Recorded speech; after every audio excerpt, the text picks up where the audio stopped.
Hello, everyone, and welcome to Discover Rising Tides, How the Outside Makes the Inside Better. My name is Jeanne Gallagher, and I am here with our longevity concierge, Denise Stegall, and our menopause mentor. Hey, Denise, how are you? That's me. I'm good. I'm good. It's a And what great are day. we what are we talking about today? We're talking about how we can kind of just feel like we're out of the loop. Like our Mm, bodies just don't feel like they're firing in all cylinders. Like, your brain's not communicating with the rest of your body. Like you don't feel like you don't have the trust in your body anymore. Like you used to feel great all the time and you used to be able to sleep and now you can't rely on some of these things. mhm. And what these out of the loop things are, what these red flags are, and then a little bit about a strategy, how to get yourself back into the loop. I love it. I love it because I think that we're probably out of the loop more than we realize that we are. We'd say so. And in midlife, yes, it's definitely something that we feel on a more regular basis. Yes, we're probably out of the loop more than we're not. But when you look back in times when we were younger, there are also times hormonally that things were doing the same thing, right? When we were going through puberty, when we had kids, when people had kids, not we, because I didn't have kids. Right, your body does certain things, and a lot of the things your body does, it just does because that's what it's supposed to do. It doesn't, you don't have to think about it. But when you start to get out, feel like you're out of the loop, one, it's definitely chemical things, hormonal things, but it could also be your lifestyle. It could be lifestyle things. Mhm. So I know our guest later today talks about being out in nature and forest bathing and things like that. And that is such a great, almost new concept for us, right? But I'm getting ahead of myself. So, what do we feel like when we're out of the loop? Mm. We have some brain fog. We have a ton of fatigue, even though we may be sleeping, or at least we're in bed 8 or 9 hours, right? We don't have control of our moods. We're all of a sudden experiencing anxiety. Mm. So all kind of red flags that our body's just out of the loop with itself, and our brain is not quite catching up to what's going on. And I think that we also probably blame this on, oh, my work, or oh, my kids, or oh, this and oh, that. And so we're just chalking it up to this is the ticket that I punched. And Mhm. rather than taking a step back and saying, oh, these are some of the things I'm feeling. Could it be coming from dot, dot, dot? One of the challenges, especially when we are in the workforce, no matter what we do for a job, for a living, right? Men and women are in business together. And as a woman, when you start to feel these things, we don't talk about it. We don't Mhm. want to look like we're vulnerable, like we're weak. We want to be equal to our counterparts, our male counterparts, right? Um, Mhm. and intellectually and strategically, we are. But we also have to remind ourselves that they're men, we're women, we're different, right? But in the workforce, we're thinking, "Ooh, I can't talk about this because, I could lose my job." There's stress. You mentioned about stress. We also kind of think, "Ooh, is this just aging? Is this how I'm supposed to feel? Like, am I going to feel like this the rest of my life?" Mhm. Um, as we age, yes, we are going to change. We go through phases. Menopause is kind of that phase that there's the perimenopause, the menopause, and then the life after menopause, right? But we're still changing. Our hormones are still declining. That's what it's supposed to do biologically. But that doesn't mean that we can't get back into the loop and feel better, think more clearly, and feel like we're in charge again, like we're in control. Mhm.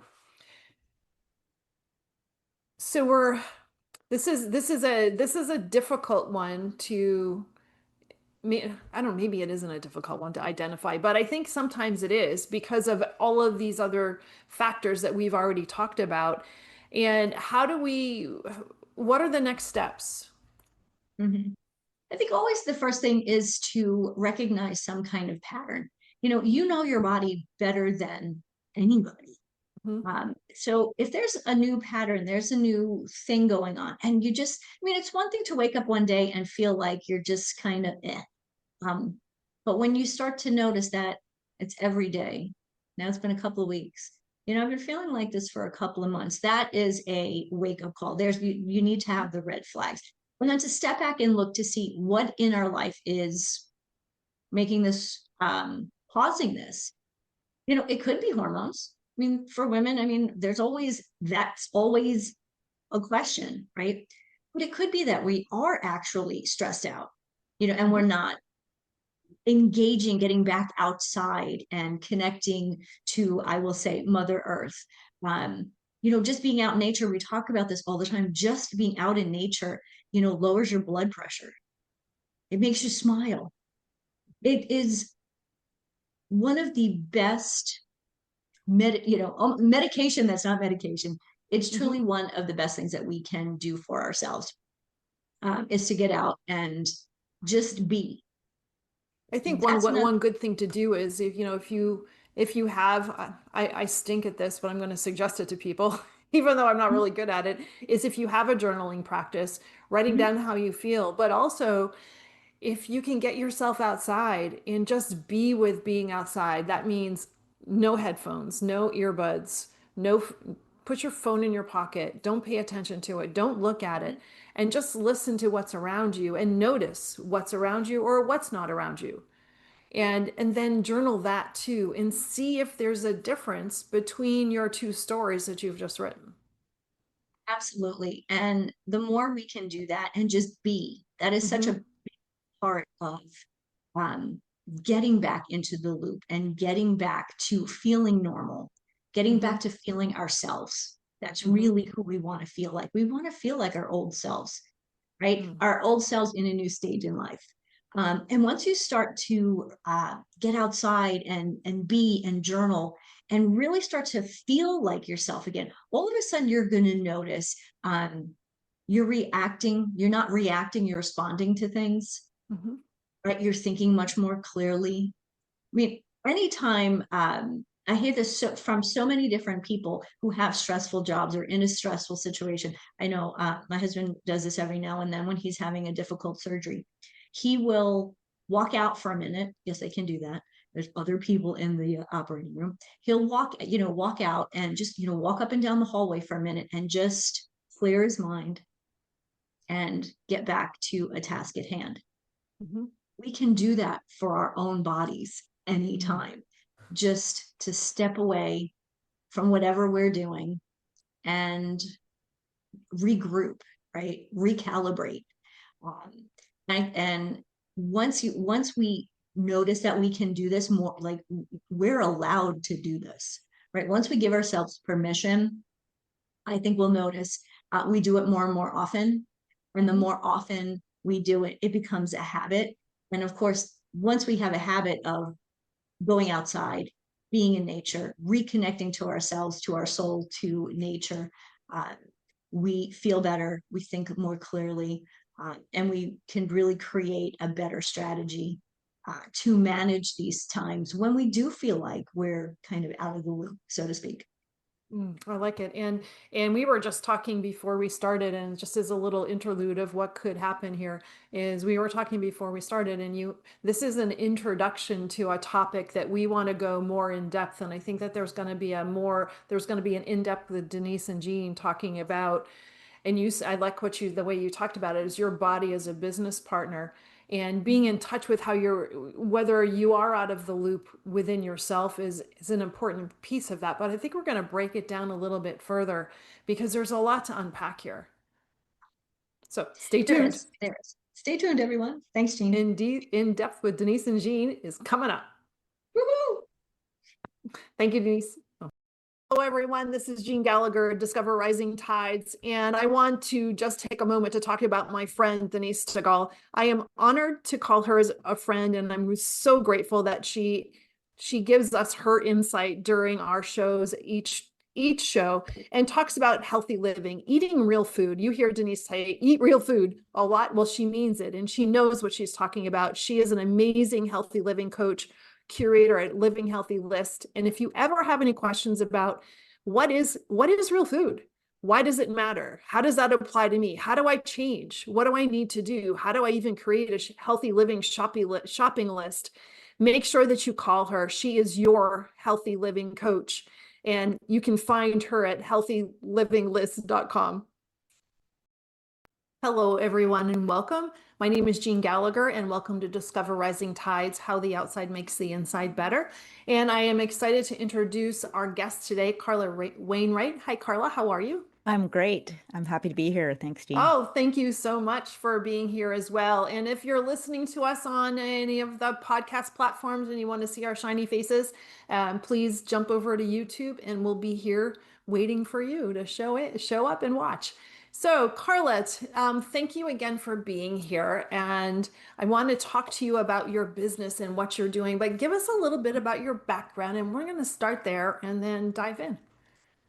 Great. So, like many people, I have a kind of a varied background. So, as a child, I was very connected to nature. I spent a ton of time in nature, and just had this passion for the environment and animals. And so I decided as a young person to pursue a career as a wildlife biologist, and I did that for many years.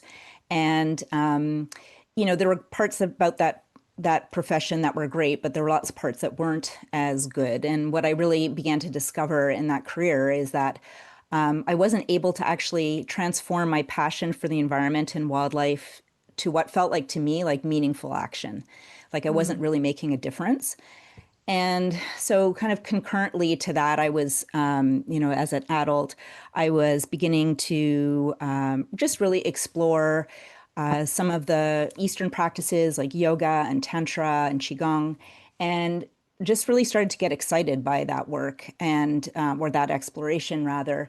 I actually opened a yoga studio while I was a wildlife biologist, and I kind of hit this point where I needed to make a decision, like what path was I going to take? And it just really became clear to me that the work that I was doing with students around really connecting with the wisdom of the body and healing just really felt like that was much more my dharma, like my life's purpose. And I actually felt that if I did that, I was able to just be connected to the environment and nature in ways that just felt much more powerful than it did in my professional career. So I made that switch in my mid-30s and really haven't looked back since then. And so that kind of transformed its way into really working with women around using sexual energy that we can learn to use from all of these wisdom traditions and really channel that as a force of incredible creative power. And so I've done that work for many years.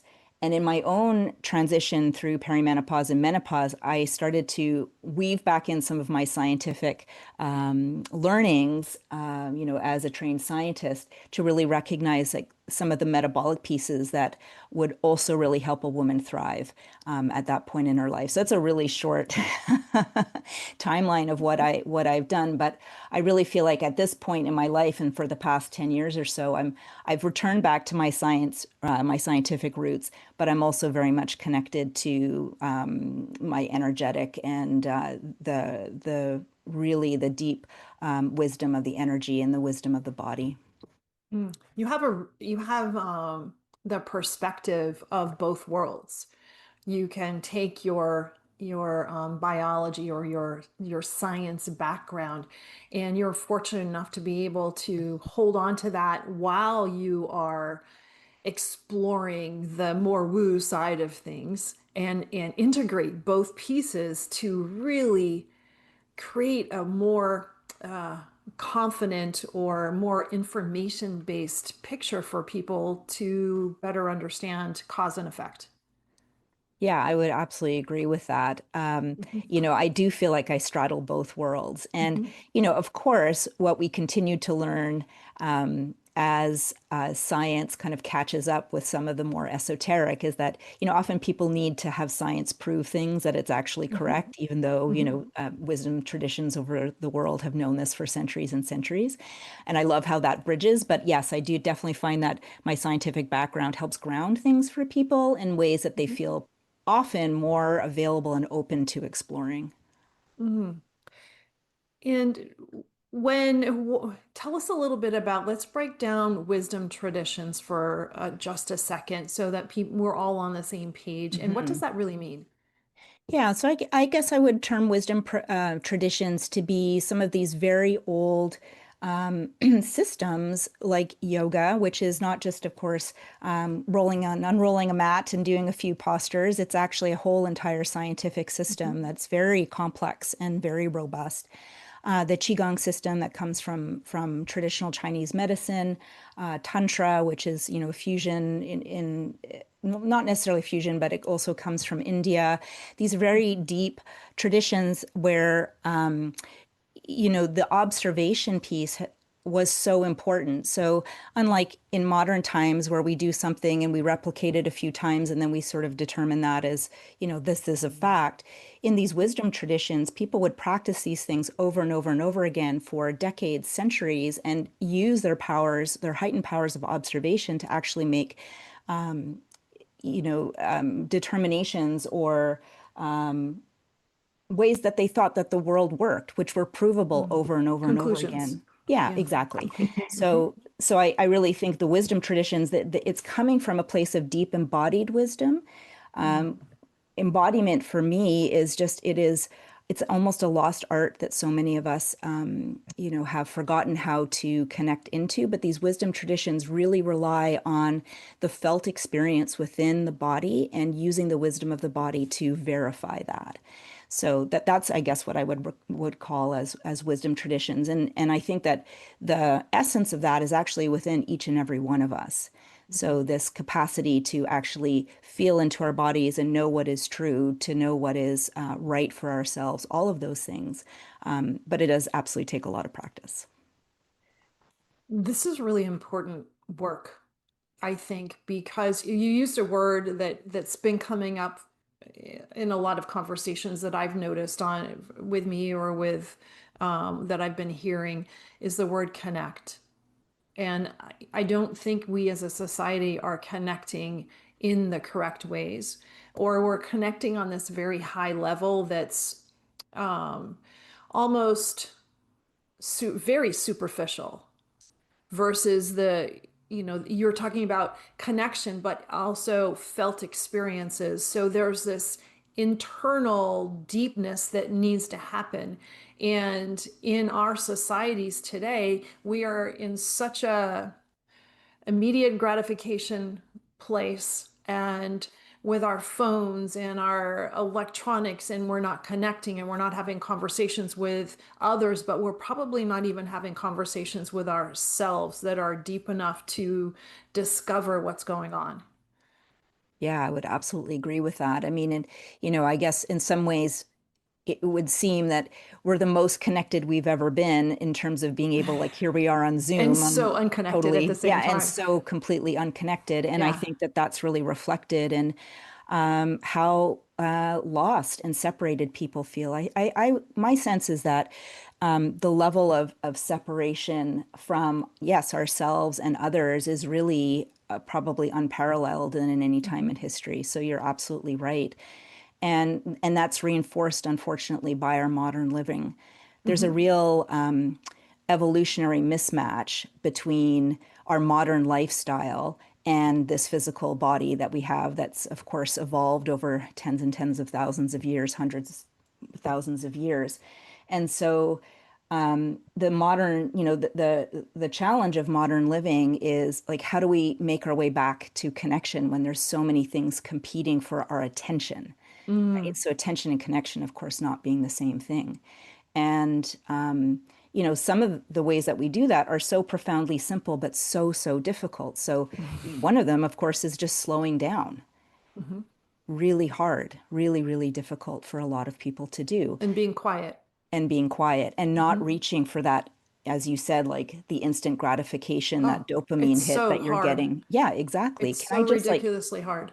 yeah, can I just sit here and actually just look out the window, Yeah. or So this is just a side story because it came into a conversation yesterday. I was talking with my son yesterday, and he's an elevator mechanic, and he was working at this high school, and he's so fed up.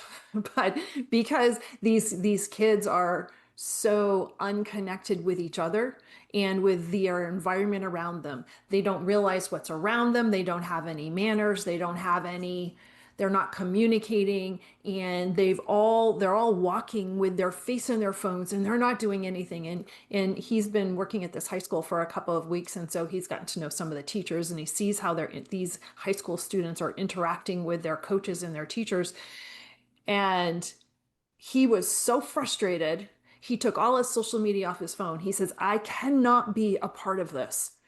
I was so proud mm, of him, but yeah. he could not stand what was he was watching and feeling because of this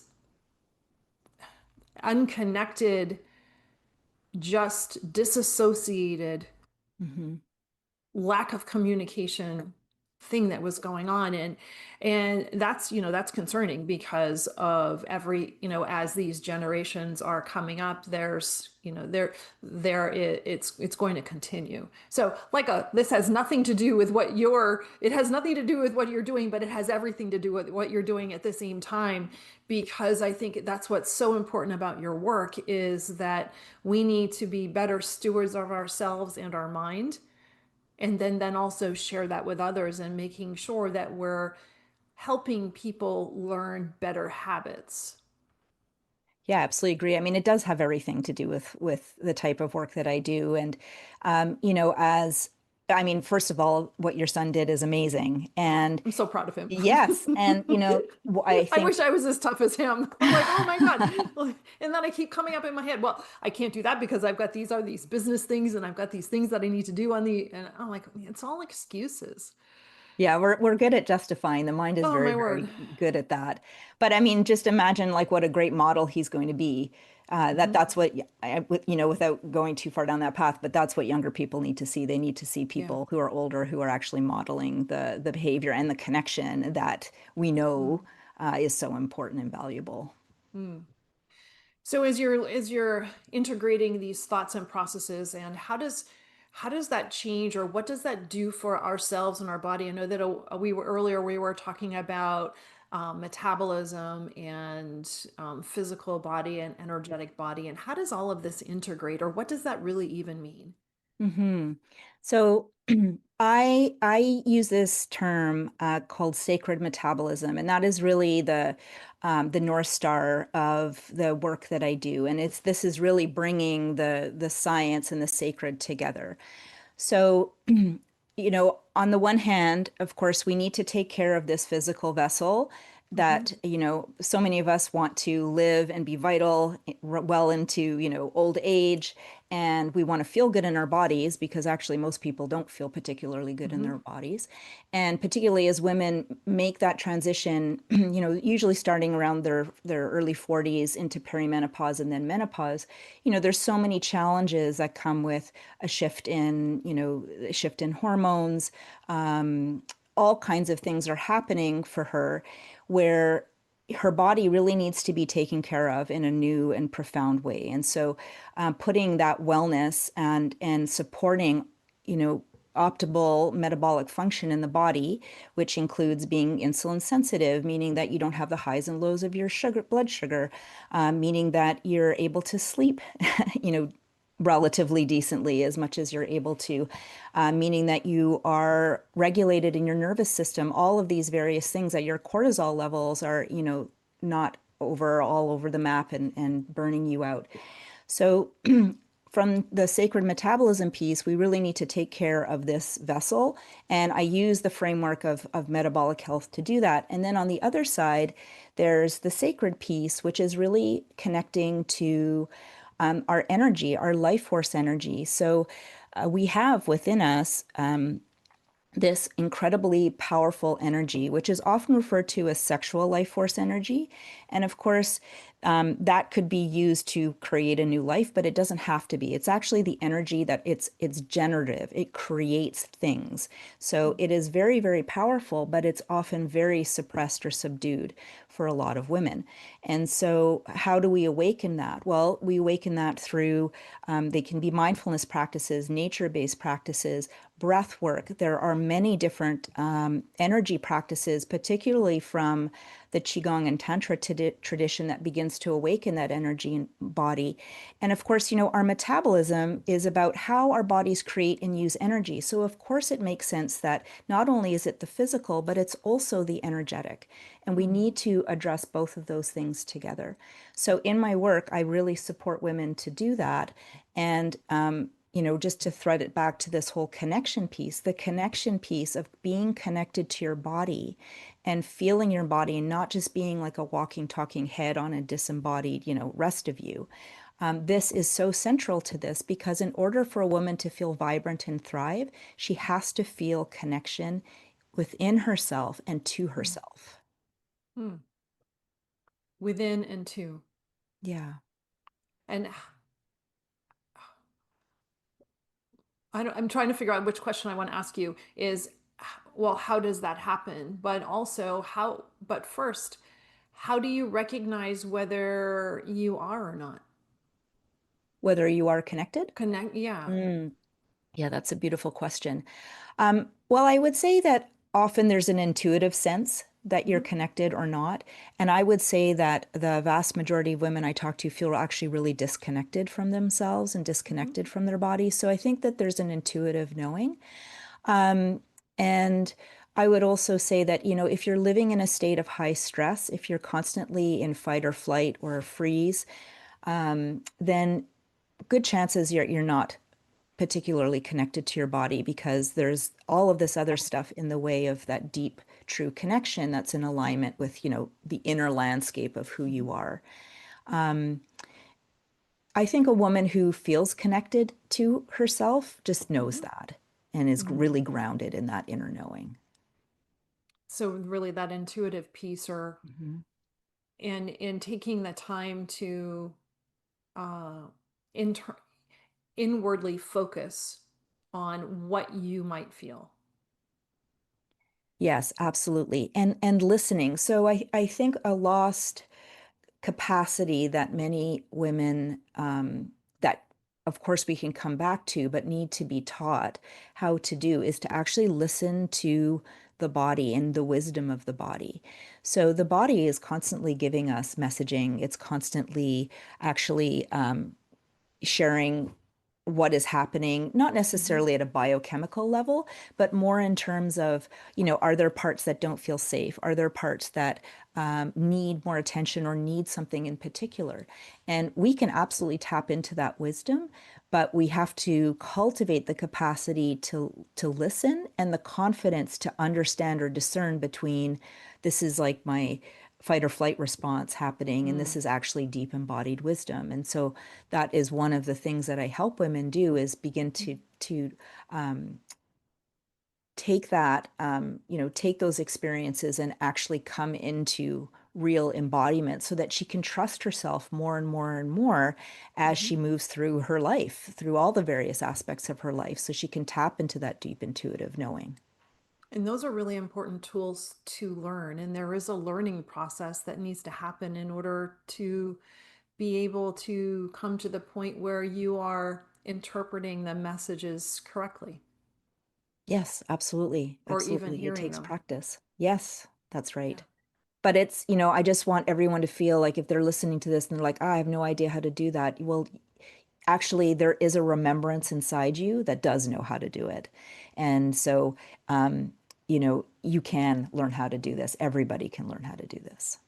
And then with your skills, they're able to tap in, interpret, and then understand and take action. Yes, absolutely. And it's so incredibly empowering when you feel like you have that deep connection to your body and the wisdom that's within there. Mm. And so some of the tools that you had mentioned, um,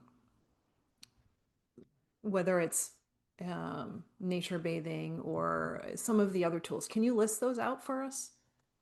Absolutely. So, I mean, certainly nature is my go-to always. We're going to break that one down a little bit. Yeah.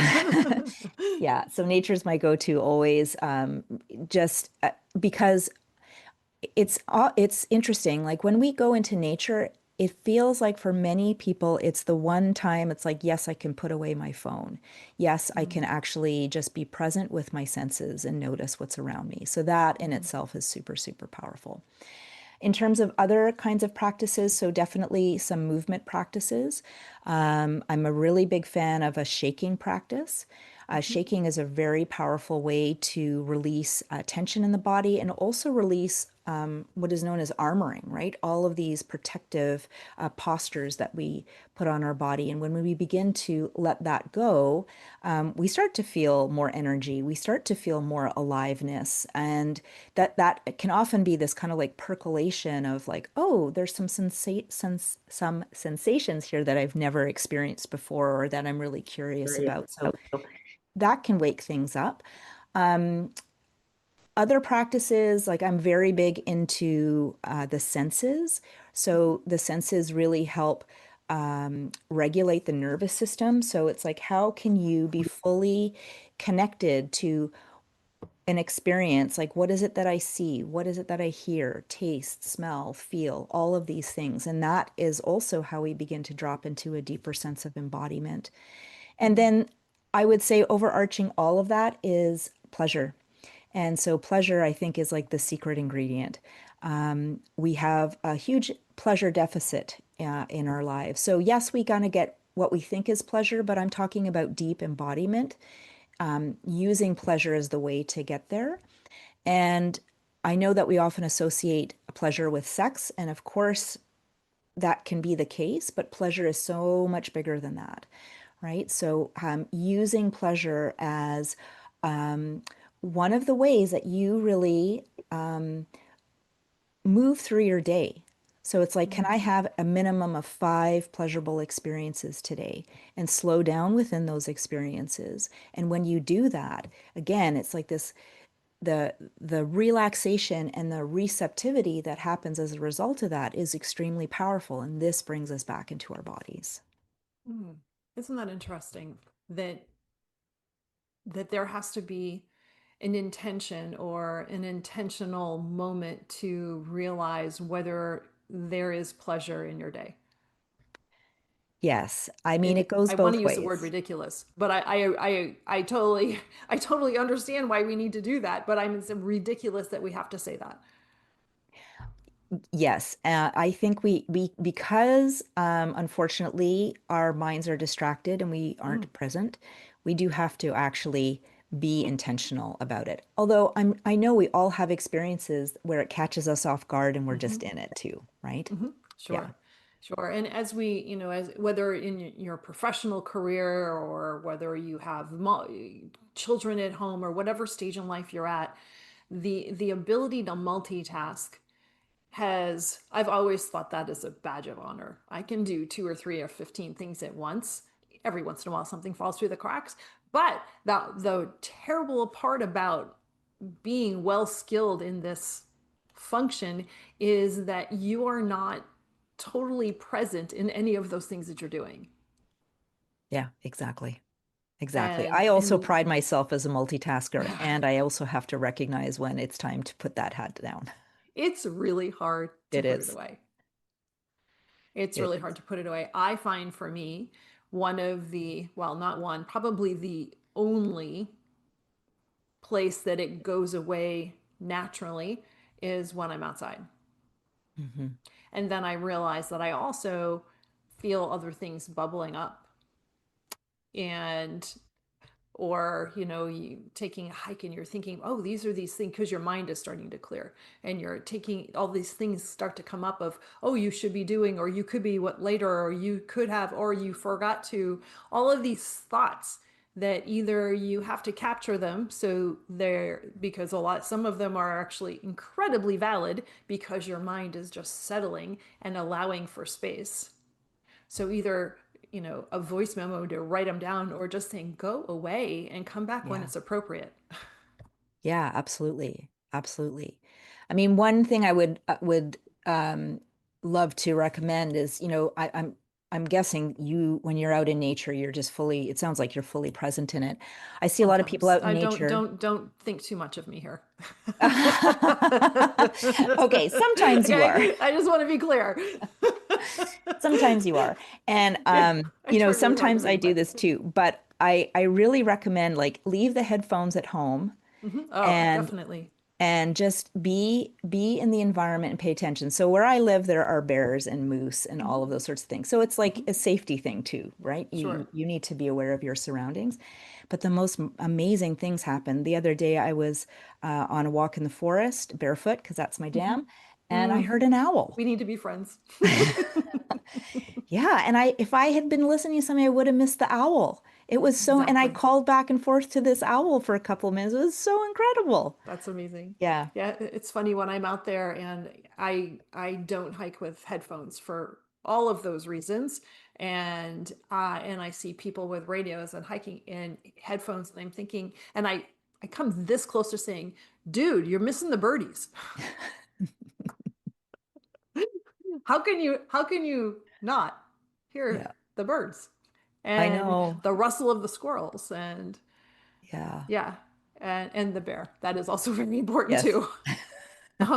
So let's talk about nature bathing for a second, and let's break this down, because it's funny that this is a thing. 20 years ago, it probably wasn't a thing because we were outside more. Maybe it was closer to 30. But for me, I'm most happy when I am barefoot. And shoes are, if I was born with them on my feet, then I should have been wearing them, but I wasn't. So that's my that's my mantra. But let's talk about nature bathing, and really, what is it? Why is it a term, and why does it how does it impenetrate us? Well, I think forest bathing, I think, isn't that a Japanese term? So there is a practice, Hmm. a spiritual practice around that. Um, so why is it important? Well, so again, sometimes like people need to have, they need like a practice with a name and a set of instructions to anchor to, and that's Mm, absolutely, I think that's great if great point. that's going to help, Hmm. you take that next step. But really, as you were saying, it's like before all of this, we were outside all the time. Hmm. We weren't nature bathing, we were living, Hmm. right? But it seems like in our modern time, we actually have to make space for that. And it is so powerful because, of course, um, and doing this without your shoes is what makes it powerful, is the grounding aspect, right? So of Hmm. course, modern science has caught up with that in terms of the effect it has on reducing inflammation and helping with sleep and all of these sorts of things. So it really, I can't speak in like I'm not 100% sure, but in terms of like the positive and negative ions and all of that sort of thing, but there's something that really powerful that happens as a reset when we stand on the earth in our bare feet. I think that it begins to awaken, as I was saying earlier, like this deep remembrance Hmm. of us as beings and part of an ecosystem of where we're Hmm. all connected. So when we're in our houses with the triple pane windows and the shoes and all of the things, we don't feel very connected to something that is bigger than ourselves, right? But when we are in nature, suddenly I think it taps into our biology and this deep remembering of our true nature and how powerful that is. And I just I can't speak to it enough that spending time in nature is really the antidote to modern living and all of the challenges that we have. So we can, of course, experience pleasure. We begin to rewire our nervous system. Where our breath relaxes, our cortisol goes down. We become more insulin sensitive. Like all of Hmm. these really positive things happen as a result of spending that time. And whether we want to call it nature bathing or just being present in nature fully, any of those things, so important. We've been talking about forest, and you're in British Columbia, correct? Yes. I'm in California right now, but my heart is, and I'm being mean, in a couple of weeks, or actually in a week. So that's where my heart is, because we live in the woods there, and I can walk out back into the woods and just be there, or just sitting in the yard. I'm in the woods. I can't see a house. And we spend most of our time outside just living and eating, and not everybody is that fortunate to have all of that so readily available. And it's important for people to understand that, if you're living in a city, there is still outdoors. And being able to modify your expectations, or realize what you have available to you, whether it is a park or taking a walk downtown. You're still outdoors. You're still there with, if is with nature's environments. There's still birds. Yes. You can still be connected if you are not in an area that, you can't step out and step into the woods. Absolutely. Absolutely. I don't want anyone to think that if they don't live, right beside wilderness, that they can't take advantage of nature. Mm. The encouragement is to just wherever you are, where you notice trees, birds, grass, plants, anything, is to just pay attention and Mm-hmm. just slow down, take some deep breaths and notice what happens. Like, what do you feel inside you in this like incredible body when you Mm. actually are intentional about connecting with the environment around you? Mm. Yeah, it is really important. And I noticed that if I haven't been out and I've been inside for longer than normal and I haven't been out, or I notice it mostly when I go home and I put myself in the ocean, it takes my breath away. Not being The water is cold, so it's not the cold water that does Yeah. that, but it is that is there like this reset that happens. Yeah. Absolutely. Mm. Yesterday, I went for a walk by the river and I just kind of went into the forest. It was a clear cut. We just got brush and I just lay down and I just closed my eyes and smelled, all the Mm. richness of the fall, the foliage and everything around. And it was like it's the same sort of experience. It's like takes your breath away. It's just so powerful. Hmm. Yeah, it is.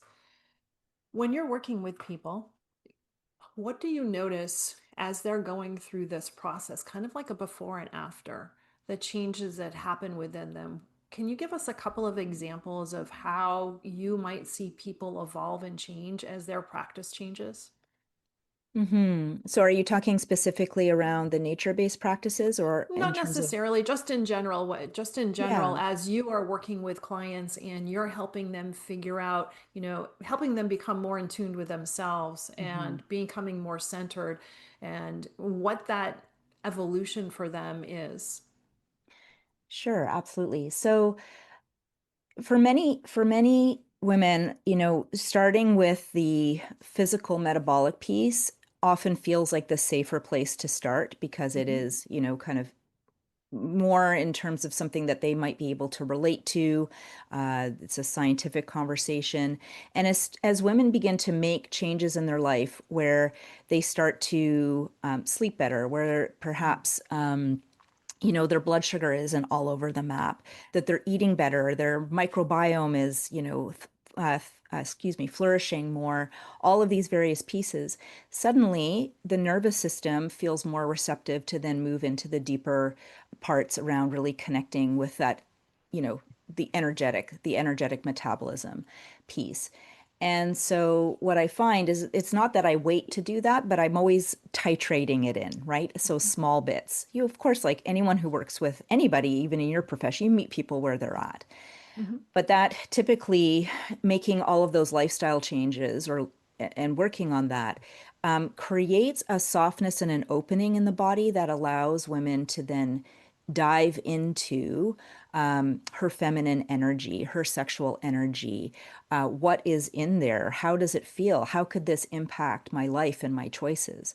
And so it's almost like a blossoming open, right? So if we imagine, a bud of a flower that's all tight and it's holding itself, and as there is this like opening and relaxation into feeling really great inside and out, then that receptivity opens and that blossoming really happens. And I see that over and over again. We're holding on to so much, and we just aren't really often sure where to start because we've just been doing the same things over and over, but we don't actually really know, we might sprinkle things in here or there, but it's like when we address the whole person, when we address all of these pieces together, there is really that incredible vibrancy that begins to really awaken within someone. That's a beautiful analogy. That's a really great way to express that. And what would be some triggers or messages or thoughts that somebody might have that would really point them to say, you know what, I think I need to go talk with Carla? Well, I would say, if you're feeling like you're disconnected from your body, you're just having a really difficult time, like feeling what's happening within you. Perhaps you're just feeling sluggish. Your energy is really, really low. You're not sleeping.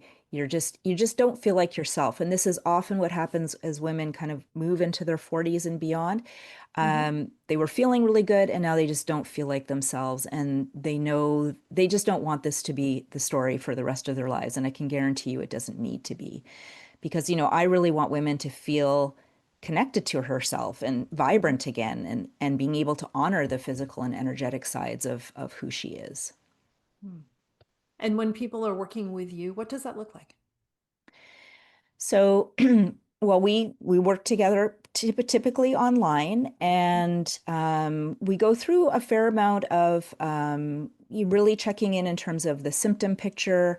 I work with something called a multi-therapeutic approach. So I'm looking at a variety of different aspects related to somebody's body. So what we eat, when we eat, circadian rhythms, what are the things you're doing to support your mental health? How are we detoxing? We didn't talk about that today, but that's a big part of what I do, is really addressing the toxic overload or toxin overload that, pretty much all of us have in our bodies, because just face it, we live in the most toxic time in history. And so we address all of those pieces, and then I intersperse that. So one session will focus more on the physical metabolic piece and all of those things I just mentioned. And then another session will be really around somatic support. So what's happening within the body. Maybe we use breath, maybe we use a practice called somatic experiencing to really uncover what's happening and the wisdom of the body, teaching that. There are a lot of different practices that come from the Qigong tradition, as well as what are known as earth priestess practices that I teach women. And so we move back and forth in this container, really exploring these two aspects of sacred metabolism. So the physical as well as the energetic. That's beautiful. And how do people get in touch with you, Carla? So the best way for women to get in touch with me is to go to vibrancyreset.com. And so I made this vibrancy guide to help women get started on all the things we were just been talking about in this great conversation. And it gives 5 doable steps that you can take right away. So you just go to vibrancyreset.com and you start rebuilding your rhythm, your radiance, your resilience there. Amazing. Carla, thank you. Thank you so much for being here, but mostly thank you so much for the work that you do and connecting with people and helping them connect with themselves. Oh, thank you. It's been a pleasure. Thank you so much for listening today. Today's show is sponsored by Seaside Solutions, my financial services company. As a business owner, it's easy to be pulled in many different directions, and often taking care of yourself plummets to the bottom of the list. For me, I find myself outside to reground. My time outdoors helps me manage my day more effectively and be more present for my clients. Through this, Discover Rising Tides was born. At Seaside Solutions, we truly believe that education is the foundation of financial wellness. Our primary focus is to provide guidance that is designed to help you achieve your long-term financial goals and visions. Working with a plan allows space for doing more things that you love, like being outside to make the inside better. If I can help you create or realign your plan, or if you would like to be added to my weekly newsletter, please let me know. This week's topic was 5 ways to set more achievable goals. Your referral means the big, beautiful world to me. And if I can help, please let me know. And thank you so much for listening, and see you next time.